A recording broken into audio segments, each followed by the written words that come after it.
So I'm excited to catch up with Rolf and for him to share a story. How did you get into roofing?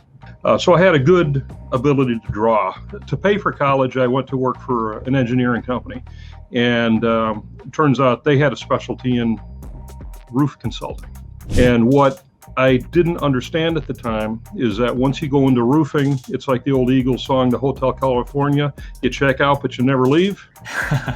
43 years later, I'm still doing this.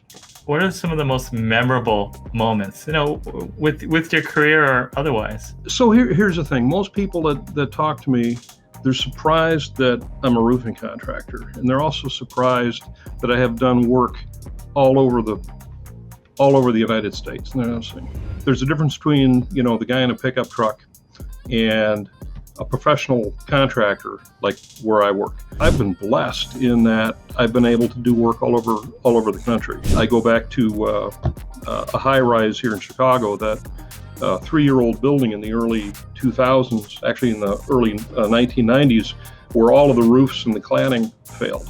Facilitated the execution of the construction, not the construction, but the inspection, so that all of the work that was performed on that, recladding the building and re-roofing the building,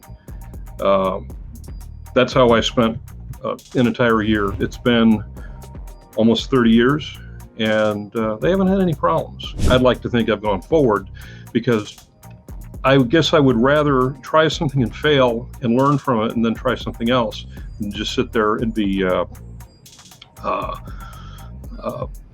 frozen out of fear. If you're afraid to move forward, just take a step.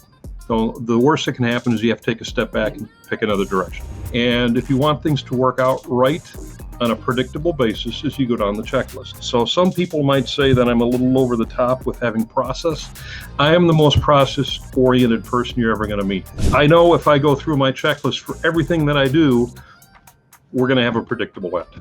Be rational about it, write it down, get through it, and then spend some time with your family at the end of the day. How do you talk to people about the roofing and the roofing industry? When you talk to them about it, the immediate visceral reaction from everybody is that I would not want to go into that industry. Well, trust me, I never dreamt about going into it, and I wound up here by accident.